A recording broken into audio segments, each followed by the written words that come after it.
ಮುಖ್ಯಮಂತ್ರಿಗಳು, ಗೃಹ ಸಚಿವರು ಹಾಗೂ ಉಪಮುಖ್ಯಮಂತ್ರಿಗಳು ಪತ್ರಿಕಾಗೋಷ್ಠಿಯನ್ನು ನಡೆಸಿ 4ನೇ ತಾರೀಕು ನಡೆದಂಥ ಈ ಒಂದು ದುರ್ಘಟನೆಯಲ್ಲಿ ಹತ್ತತ್ರ 56 ಜನ ಗಾಯಗೊಂಡಿರ್ತಕ್ಕಂಥದ್ದಷ್ಟೇ ಅಲ್ಲ, 11 ಜನ ಮುಗ್ಧ ಜೀವಗಳು ಇವತ್ತು ಸಾವನ್ನು ಅಪ್ಪಿರ್ತಕ್ಕಂಥ ಒಂದು ವಿಚಾರ ಪ್ರತಿಯೊಬ್ಬರಿಗೂ ಕೂಡ ಇವತ್ತು ರಾಜ್ಯದಲ್ಲಿ ಮನೆಯಲ್ಲಿ ಒಂದು ದುಃಖಕರವಾದಂಥ ಒಂದು ವಾತಾವರಣ ಸೃಷ್ಟಿಯಾಗಿದೆ. ಆದರೆ ನಿನ್ನೆಯ ದಿನ ಮುಖ್ಯಮಂತ್ರಿಗಳ ನೇತೃತ್ವದಲ್ಲಿ ನಡೆದಂಥ ಒಂದು ಪತ್ರಿಕಾಗೋಷ್ಠಿಯಲ್ಲಿ ಏನು ಈ ಬೆಂಗಳೂರಿನ ನಗರದ ಕಮಿಷನರ್ ಇರ್ಬೋದು ಅಥವಾ ಸೌತ್ ಡಿವಿಷನ್ನ ಮತ್ತೊಬ್ಬರು ಪೊಲೀಸ್ ಅಧಿಕಾರಿ DCP ಇರ್ಬೋದು, ACP ಇರ್ಬೋದು, ಅದೇ ರೀತಿ ಕಬ್ಬನ್ ಪಾರ್ಕ್ನ ಹಲವಾರು ಪೊಲೀಸ್ನ ಅಧಿಕಾರಿಗಳನ್ನ ಇವತ್ತು ಸಸ್ಪೆನ್ಷನ್ ಆರ್ಡರ್ನಲ್ಲಿ ಇಟ್ಟಿರ್ತಕ್ಕಂಥದ್ದು ನಿಜಕ್ಕೂ ಅತ್ಯಂತ ಖಂಡನೀಯ ಅಂತಕ್ಕಂಥದ್ದನ್ನ ಈ ಸಂದರ್ಭದಲ್ಲಿ ಹೇಳಲಿಕ್ಕೆ ಬಯಸ್ತೇನೆ. ಅದಕ್ಕೆ ಕಾರಣ ಪೊಲೀಸ್ನ ಕಮಿಷನರು 3ನೇ ತಾರೀಕು ಏನು RCB ತಂಡ ಕಪ್ಪು ಗೆದ್ದ ನಂತರ ಬೆಳಗ್ಗೆ 4 ಗಂಟೆ 5 ಗಂಟೆವರೆಗೂ ಸಂಭ್ರಮಾಚರಣೆಯನ್ನು ನಡೆಸಿದರು. ಪ್ರತಿ ಬೀದಿಲೂ ಗಲ್ಗಲಿಲೂ ಬೆಂಗಳೂರು ನಗರದಲ್ಲಿ ದೊಡ್ಡ ಮಟ್ಟದಲ್ಲಿ ಸಂಭ್ರಮವನ್ನು ಮಾಡಿದರು. ಪೊಲೀಸ್ ಆಯುಕ್ತ ಅಧಿಕಾರಿ ಕಮಿಷನರ್ ಅವರು ಮುಖ್ಯಮಂತ್ರಿಗಳ ಮನೆಗೆ ಹೋಗಿ ಬೆಳಗ್ಗೆ 8 ಗಂಟೆಗೆ ತೆರಳಿ ರಾತ್ರಿ 4 ಗಂಟೆ 5 ಗಂಟೆವರೆಗೂ ಈ ರೀತಿ ಪೊಲೀಸರು ಜನಗಳನ್ನ ಒಂದು ರೀತಿ ಮೇಂಟೈನ್ ಮಾಡ್ತಕ್ಕಂಥದ್ರಲ್ಲಿ ಸಾಕಷ್ಟು ಶ್ರಮ ವಹಿಸಿದ್ದಾರೆ. ದಯಮಾಡಿ ನಾವು ಮಾರನೇ ದಿನವೇ ಮಾಡಬೇಕು ಅಂತಕ್ಕಂಥದ್ದಾದರೆ ಪ್ರೋಗ್ರಾಮ್ ಅಗೇನ್ ಒಂದು ಕಡೆ ವಿಧಾನಸೌಧ, ಇನ್ನೊಂದು ಕಡೆ ಚಿನ್ನಸ್ವಾಮಿ ಸ್ಟೇಡಿಯಮಲ್ಲಿ ಎರಡೆರಡು ಕಡೆ ಮಾಡಬೇಕು ಅಂತಕ್ಕಂಥದ್ದಾದರೆ ಭಾಳ ಕಷ್ಟ ಆಗ್ತದೆ. ಬೇಡ, ಭಾನುವಾರದ ದಿನ ಇದನ್ನು ಇಟ್ಕೊಳ್ತಕ್ಕಂಥದ್ದು ಸೂಕ್ತನ ನೋಡಿ ಅಂತಕ್ಕಂಥದ್ರ ಬಗ್ಗೆ ಚರ್ಚೆ ಮಾಡ್ಕೊಂಡು ಬಂದ ಮೇಲೂ ಕೂಡ ಇವರು ಕ್ರೆಡಿಟ್ ಗೇಮ್ ತಗೊಳ್ಳೋದಕ್ಕೋಸ್ಕರ ತರಾತುರಿಯಲ್ಲಿ ಅತ್ಯಂತ ಅರ್ಜೆನ್ಸಿನಲ್ಲಿ ಏನು ವಿಧಾನಸೌಧದಲ್ಲಿ ಮತ್ತು ಚಿನ್ನಸ್ವಾಮಿಲಿ ಕಂಡಕ್ಟ್ ಮಾಡ್ಕೊಂಡ್ರು.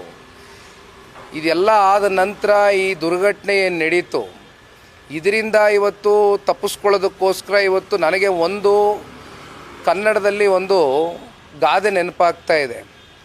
ಕೋತಿ ತಾನು ಮೊಸರು ತಿಂದು ಮೇಕೆ ಮೂತಿಗೆ ಬಳಿತು ಅಂತ. ಇದರಲ್ಲಿ ಕೋತಿ ಯಾರು ಮೇಕೆ ಯಾರು ಅಂತಕ್ಕಂಥದ್ದು ರಾಜ್ಯದ ಜನತೆ ತೀರ್ಮಾನ ಮಾಡಬೇಕಾಗಿದೆ.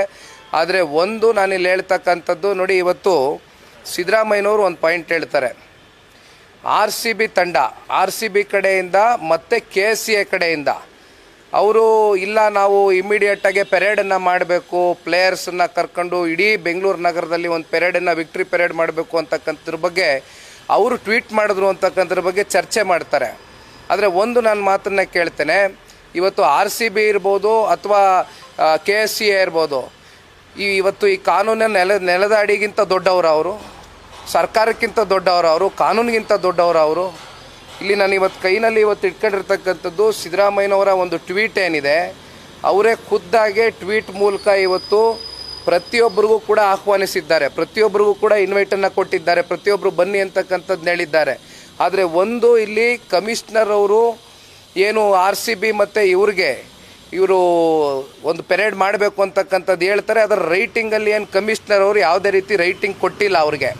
ಹಾಗಾಗಿ ಹೇಳ್ಬೋದಾಗಿತ್ತು, ನಾವು ಇನ್ನೊಂದು ಸ್ವಲ್ಪ ಸಮಯ ತೆಗೆದುಕೊಳ್ಳೋಣ, ಈ ಮಾರನೇ ದಿನವೇ ಮಾಡ್ತಕ್ಕಂಥದ್ದು ಆಗೋದಿಲ್ಲ, ಇನ್ನೂ ಎಕ್ಸ್ಟ್ರಾ ಪೊಲೀಸ್ ಫೋರ್ಸ್ಗಳನ್ನ ಹಾಕಬೇಕಾಗ್ತದೆ, ಎಲ್ಲವನ್ನೂ ನಾವು ಆಯೋಜನೆ ಭಾಳ ಯಶಸ್ವಿಯಾಗಿ ಕಾಣಬೇಕಾಗ್ತದೆ, ನಾಳೆ ಏನಾದರೂ ಸ್ಟ್ಯಾಂಪೇಡ್ ಆಗ್ತಕ್ಕಂಥ ಸನ್ನಿವೇಶಗಳು ಆಗ್ಬೋದು ಅಂತಕ್ಕಂಥದ್ದು ಮುನ್ನೆಚ್ಚರಿಕೆ ಕ್ರಮವನ್ನು ವಹಿಸಬೇಕು ಅಂತಕ್ಕಂಥದ್ದನ್ನ ಎಚ್ಚರಿಕೆ ಕೊಟ್ಟಿದ್ದರೂ ಕೂಡ ಇವೆಲ್ಲವನ್ನ ಗಾಳಿಗೆ ತೂರಿ ಅದರಲ್ಲೂ ಈ ರಾಜ್ಯದ ಉಪಮುಖ್ಯಮಂತ್ರಿಗಳಲ್ಲ, ಇವತ್ತು ರೀಲ್ಸ್ ಮಿನಿಸ್ಟರ್ ಅಂತ ಕರೀಲಿಕ್ಕೆ ಇಷ್ಟಪಡ್ತೇನೆ ಅವ್ರನ್ನ. ಯಾಕೆಂದರೆ ಇವತ್ತು ಅವ್ರು ನಡ್ಕೊಂಡಿರ್ತಕ್ಕಂಥ ರೀತಿ ಇದೆಯಲ್ಲ, ನಿಜವಾಗ್ಲೂ ಕೂಡ ನಿನ್ನೆ ದಿನ ಬಂದು ಕಂಡಲ್ಲಿ ನೀರು ಹಾಕ್ತಾರೆ. ಒಂದು ಪಾಯಿಂಟ್ ಹೇಳ್ತಾರೆ, ನಾನು ಭಾಳ ಸೂಕ್ಷ್ಮವಾಗಿ ಗಮನಿಸ್ತಾ ಇದ್ದೆ. ಎಲ್ಲ ಫೋನ್ಗಳೆಲ್ಲ ಬ್ಲಾಕ್ ಆಗಿಬಿಟ್ಟಿತ್ತು, ನಮಗೆ ಸಿಗ್ನಲ್ ಬರ್ತಾ ಇರಲಿಲ್ಲ, ನನಗೆ ವಿಷಯ ತಿಳಿಲಿಲ್ಲ, ಆದರೆ ನಾನು ಮಾಧ್ಯಮದ ಮೂಲಕ ವಿಷಯ ತಿಳ್ಕೊಂಡೆ ಅಂತ ಹೇಳಿದ್ರು. ಮಾಧ್ಯಮದ ಸ್ನೇಹಿತರು ನೀವು ಹೇಳಬೇಕು, ಮಾಧ್ಯಮದ ಮೂಲಕ ಒಬ್ಬರು DCM ವಿಷಯ ತಿಳ್ಕೊತಾರೆ ಅಂದರೆ ಒಂದು ಅಥವಾ ನೀವು ಸೋಷಿಯಲ್ ಮೀಡಿಯಾ ನೋಡಬೇಕು, ಇಲ್ಲ ಅಂತ ಹೇಳಿದ್ರೆ ಫೋನ್ ಥ್ರೂಯಿಂದ ಯಾರಾದರೂ ಮಾತಾಡಬೇಕು. ಈ ಫೋನ್ ಸಿಗ್ನಲ್ಸ್ ಎಲ್ಲ ಕಟ್ ಆಗಿದೆ, ಜಾಮರ್ ಹಾಕಿದ್ರು, ನನಗೆ ಸಿಗ್ನಲ್ ಬಂದಿಲ್ಲ ಅಂತಕ್ಕಂಥದ್ದು ಒಂದು ಕಡೆ ಹೇಳ್ತಾರೆ. ಟೆಕ್ನಿಕಲಿ ಅವರೇ ಉತ್ತರ ಕೊಡಬೇಕು ಇದಕ್ಕೆ, ನನಗೆ ವಿಷಯನೇ ಗೊತ್ತಿಲ್ಲ ಅಂತಾರೆ. 3:45 ಗಂಟೆ ಮಧ್ಯಾಹ್ನ ಮೊದಲನೇ ಸಾವಾಗಿದೆ ಅಂತಕ್ಕಂಥ ಅಧಿಕೃತವಾಗಿ ಅವ್ರಿಗೆ ವಿಚಾರ ತಿಳಿದ ಮೇಲೂ ಕೂಡ ಮತ್ತವರು ಮುಂದುವರಿಸಿ ಚಿನ್ನಸ್ವಾಮಿ ಸ್ಟೇಡಿಯಂಗೆ ಪ್ಲೇಯರ್ಸ್ನ ಕರ್ಕೊಂಡೋಗಿ ಅಲ್ಲಿ ನಿಂತ್ಕೊಂಡು ಆ ಕಪ್ನ ಇಟ್ಕೊಂಡು ಮುತ್ತು ಕೊಟ್ಕೊಂಡು ಇವೆಲ್ಲ ಮಾಡಿದ್ರಲ್ಲ. ಏನು ಉತ್ತರ ಕೊಡಬೇಕು? ಇದಕ್ಕೆ ಯಾರು ಉತ್ತರ ಕೊಡಬೇಕು? ಇವತ್ತು ಒಂದು ಮಾತನ್ನು ಹೇಳ್ತೇನೆ, ದಯವಿಟ್ಟು ಸಾಕಷ್ಟು ಜನ ನಿವೃತ್ತ ಪೊಲೀಸ್ ಅಧಿಕಾರಿಗಳು ಇದ್ರ ಬಗ್ಗೆ ಮಾತನಾಡಿದ್ದಾರೆ. ನಿನ್ನೆ ದಿನದಿಂದ ನಾನು ನೋಡ್ತಾ ಇದ್ದೇನೆ. ಇವತ್ತು ಈ ರೀತಿ IAS, KAS, IPS ಆಫೀಸರ್ನ ಮುಂದಿಟ್ಕೊಂಡು ಅವ್ರಿಗೆ ಬೇಕಾದಂಗೆ ಕಾರ್ಯಕ್ರಮಗಳು ತೀರ್ಮಾನಗಳು ತಗೊಂಡು ಕೊನೆಗೇನಾದ್ರು ಹೆಚ್ಚು ಕಮ್ಮಿ ಆದಂಥ ಸಂದರ್ಭದಲ್ಲಿ ಅವ್ರ ಮೇಲೆ ಇವತ್ತು ಗೂಬೆ ಕೂರಿಸ್ತಕ್ಕಂಥ ಕೆಲಸ ಆಗ್ತದೆ. ದಯಮಾಡಿ ಎಲ್ಲ ನಿಷ್ಠಾವಂತ ಅಧಿಕಾರಿಗಳಿಗೆ ಕೈ ಜೋಡಿಸಿ ಮನವಿ ಮಾಡ್ತೇನೆ, ಈಗಲಾರು ಎಚ್ಚೆತ್ಕೊಳ್ಳಿ. ಯಾಕೆಂದರೆ ಸರ್ಕಾರ ನಿಮಗೆ ಕೊಟ್ಟಂಥ ಡೈರೆಕ್ಷನ್ಸ್ನ ನೀವು ಚಾಚು ತಪ್ಪಿರ ನೀವು ಫಾಲೋ ಮಾಡ್ಬೋದು.